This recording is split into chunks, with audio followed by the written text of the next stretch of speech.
السلام عليكم ورحمة الله وبركاته. ازيكم حبايبي؟ عاملين ايه؟ وحشتوني جدا جدا جدا. طبعا احنا بقالنا مدة ما نزلناش حاجة. انا كان عندي ظروف فسامحوني. بس ان شاء الله والله يا جماعة بإذن الله هنعوض كل اللي فاتنا ان شاء الله. والنهاردة اول فيديو ليا بعد غياب. ويعني انا بشكر كل الناس اللي سألت عليا، وكل الناس اللي كانوا متواصلين معايا وبيبعتوا لي. بشكرهم من كل قلبي. والفسيخ عشان في ناس طلبوه مني، وان شاء الله باذن الله تبقى بدايه خير. وتعالوا ما نشوف بقى هنعمل ايه في الفسيخ. والجو البرد ده بيحب بقى الفسيخ والحاجات الحادقه ديت. تاكليها في الشتاء ما تاكلهاش في الصيف. فهنشوف بقى ايه. انا كنت في السوق وعجبني البوري وقلت هجيبه واعمله علشان الناس اللي طلبته مني. وتعالوا نشوف بقى هنعمله ازاي ويا رب يعجب. بصوا حبايبي، انا جبت الفسيخ. طبعا ده الملح بتاعنا اهو. الملح ده تجيبيه خشن من عند العطار، الكيلو تقريبا ب10 جنيه. ده احسن ملح تخلي لي بيه فسيخ، في سردين، وكمان في المخلل بيبقى حلو جدا. طيب احنا ممكن نعمل بملح ناعم من بتاع المطبخ، ممكن. بس ايه هو يعني هو الميزه في ده ايه؟ الميزه في في الملح اللي هو الصخر ده، او الملح بتاع بنقول عليه ايه؟ بنقول عليه الملح اللي هو اللي بتاع البحر ده، اللي هو الخشن دهوت اللي بتجيبيه من عند العطار، بيبقى حصى، بنقول عليه ملح حصى. والميزه فيه ان هو بيحدق الحاجه بس ما بيدوبش. يعني بيفضل زي ما هو، بس الحاجه بتحدق في المعقول. لكن لما تحدقي سردين او فسيخ بالملح الناعم، غصب عنك الملح بيفوت منك، يعني بيحدق غصب عنك. حتى لو انت حتى لو انت ظابطه ايدك على الملح غصب عنك بيحدق. لكن ده بيحدق الحاجه من غير ما يدوب. حتى لو يعني لو تلاحظ تلاقي كل الفسخانيه، كل بتوع الفسيخ بيحدقوا بده، بيحدقوا بده على طول. فتلاقي دايما الحاجه سبحان الله بتيجي من عندهم مظبوطه. ودايما نحب الفسيخ بتاعهم والسردين بتاعهم. ليه؟ لان الملح ده بيحدق من غير ما يدوب، بيفضل حصى كده زي ما هو. فانا دايما بحدق بيه السردين او الفسيخ. انا كنت عامله سردين صغير، هوريه لكم برضو دلوقتي. بس انا ما صورتوش للاسف، لان انا كنت عاملاه قبل كده من مده، وكنت مصوراه وهنزل لكم اللينك بتاعه. يعني انا كنت عاملاه قبل كده وهنزل لكم الرابط بتاع الفيديو بتاعه. لكن المره ده انا ما صورتوش. فهنشوف بقى الفسيخ مع بعض. على فكره انا عملت الفسيخ قبل كده، ودي تاني مره اهي. عملته قبل كده برضو وصورته. بصوا حبايب، اولا لما تيجي تجيب الفسيخ تجيب الفسيخه الكبيره. تجيب الكبيره. ليه بقى؟ ليه حنون نجيب الكبيره؟ لان الكبيره بتبقى كلها لحم. بصي، يعني ما تجيبيش بقى ايه، يعني مثلا تقولي لا ده انا هجيب بعدد، تجيبي بقى 4 فسيخات يجي كيلو ولا 5. لا، خليكي في الكبير. يعني هاتي الواحده نص او اقل من نص بحاجه بسيطه. لو قدرت تجيبي الفسيخيه كيلو ما فيش مشاكل. انا لما كنت يوم ما جبت انا ما لقيتش اكبر من ده. يعني الست وزنت الاتنين، اللهم صل على النبي، دول 6 جم 2 كيلو وربع. جم 2 كيلو وربع. طبعا انا هنا انا الفسيخ انا غسلاه. منين بقى هتغسليه ازاي؟ طبعا ما بيتفتحش. وشايفين عامله ازاي جامده. انا جايباه بقالي يومين ومنشراه هنا عندي في المطبخ على الصينيه ديت.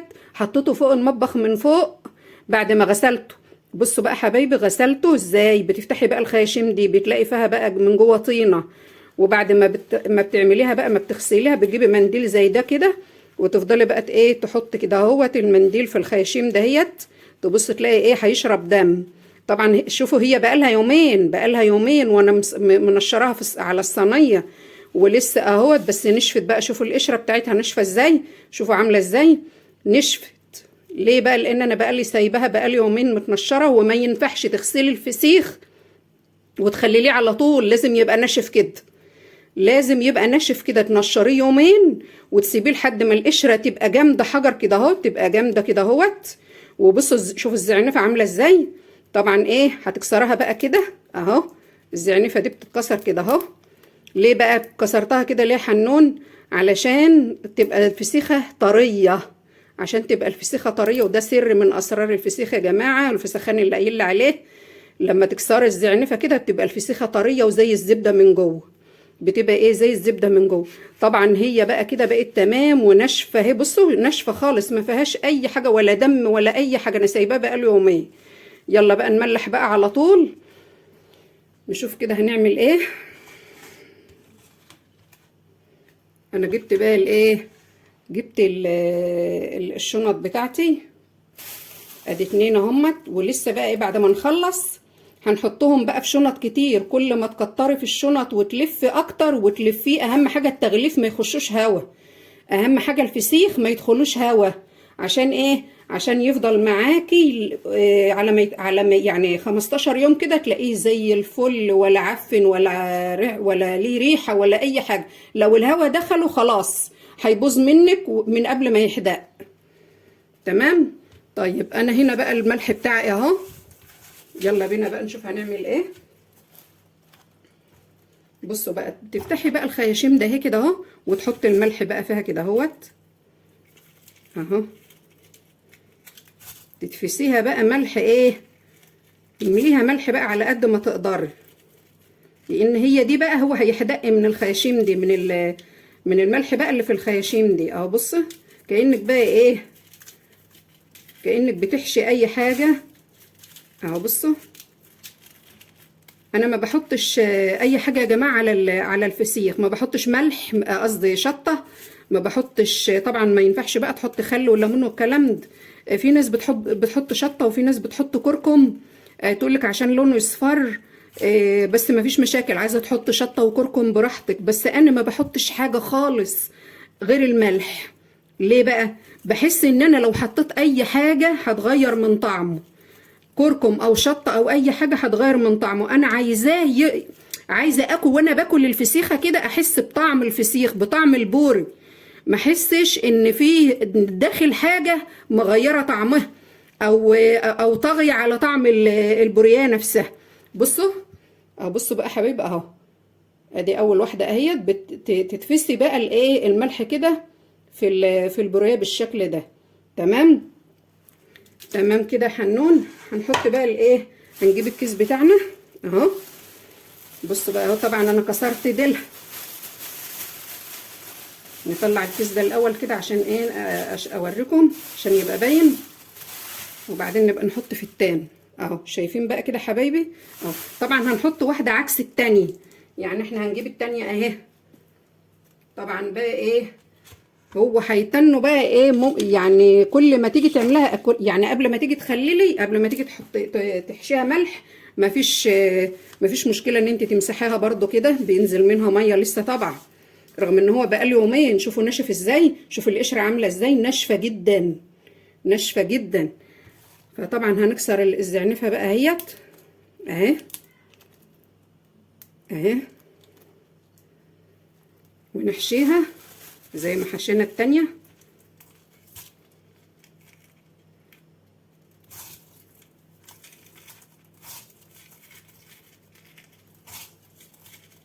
على فكرة يا جماعة أنا الملح ده أنا يعني إيه غسلته غسلته تحت الحنفية مرتين كده.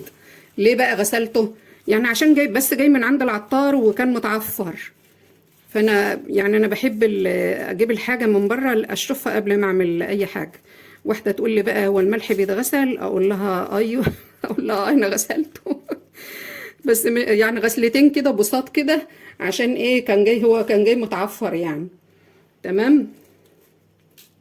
تمام كده حبايبي. هنحط بقى دي عكس دي اهو. بصي بقى دي دماغها كده، تحطي اعكسي بقى اهو، باين اهو يا جماعه اهو. بصوا دي عكس دي على طول، تحطوهم عكس بعض. فاحنا هنحطهم بقى ايه كلهم في كيس واحد. طبعا انا خلصت بقى اهو يا حبايبي. طبعا ايه ما يجراش حاجه لما ترش شويه ملح كده اهو عليه، بس ما تكتريش علشان يعني ايه ما يحدقش. يعني انا مش مكتره، يعني يا دوب حاشياهم ورشيت ملح من ده بس كده ايه رشه بسيطه كده.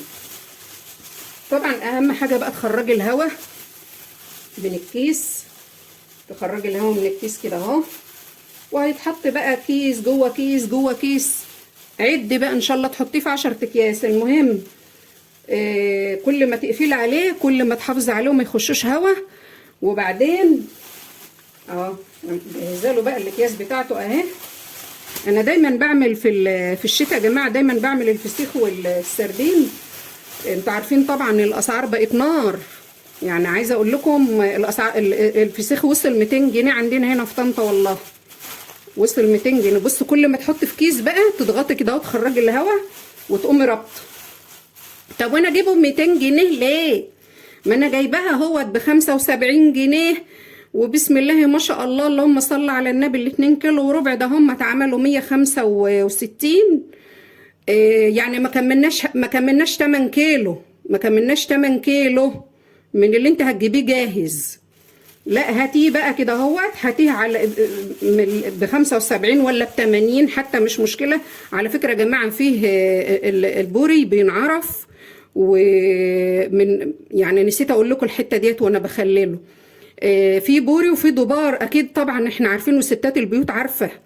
الدبار بتبقى البوز بتاعها مدبب كده، لكن البور الصح، البور اللي بحقه حقيقي اللي مش تقليد، بتبقى ايه؟ بيبقى بقها مدور كده واخد قوس كده. ده الفرق بينهم الاتنين يا جماعه. وطبعا بيختلفوا في الطعم وبيختلفوا لا هو في الطعم بس، لكن الشكل بيبقى واحد. بس الست الناصحه هي اللي تعرف البوريايه الحقيقيه، البوري الحقيقي من بقه، بتعرفها من بقها.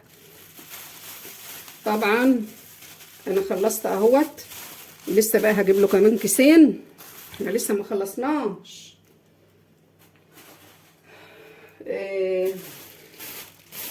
طبعا اهم حاجه بقى ايه؟ في ناس بقى تقول لك هحطه في فرن البوتاجاز. طب انا احطه في فرن البوتاجاز ولما اجي اولع بقى البوتاجاز، وطبعا لو يعني هو الافضل بقى، الافضل يعني انا دايما ايه بحطه مثلا فوق المطبخ من فوق، تحت الحوض. ولو عايزه تحطيه في فرن البوتاجاز مفيش مشاكل، او في الدرج اللي تحت ده، في الدرج اللي تحت بتاع البوتاجاز. بس ايه اهم حاجه، طبعا احنا هنحطه على صينيه دلوقتي، هنحط تحتيه صينيه، يعني هو الافضل كده عشان لو سقطه نزلت تسقط في الصينيه. طبعا ايه انا عندي علبه كبيره بتاخده، بس انا عامله فيها سردين هوريها لكم دلوقتي. انا عامله فيها سردين بساريه صغير، كنت جايباه معايا من اسكندريه، جايباه كنت عاملاه من شهر، كنت جايباه معايا وانا جايه من اسكندريه. كده ايه كده 4 اكياس اهم بقى اهو. بص اهم حاجه تخرجي الهواء وتقومي ربط. تمام. طبعا ده مش كفايه، انا لسه هعمله. انا مش هكتر في الاكياس تاني بقى، لان انا ما عنديش اكياس بيضه، كل اللي عندي اكياس سمراء. فانا هعمله بقى بشكرتون. هدخله بقى في الكيسه ده اهي، والفه بقى بايه؟ بشكرتون، عشان برضو ايه نمنع الهواء يدخله اهو، عشان نمنع الهواء يدخله. وتحطيه بقى ايه؟ تحطيه في صينيه بقى ايه، مش شرط اي صينيه يعني تكون عندك مستغنيه عنها، مش هتدخلها الفرن يعني ولا حاجه. بس يا جماعه انا عايزه بس ايه اعمله بالشكرتون، وعشان اوريكم السردين عايزه اوريكم السردين، وهحط لكم الرابط بتاعه في الفيديو. هحط لكم الرابط بتاعه في البتاع ده، في الفيديو ده برضو هحط لكم اللينك بتاع السردين اهو. بص بقى تجيبي بقى الشكرتون كده اهو،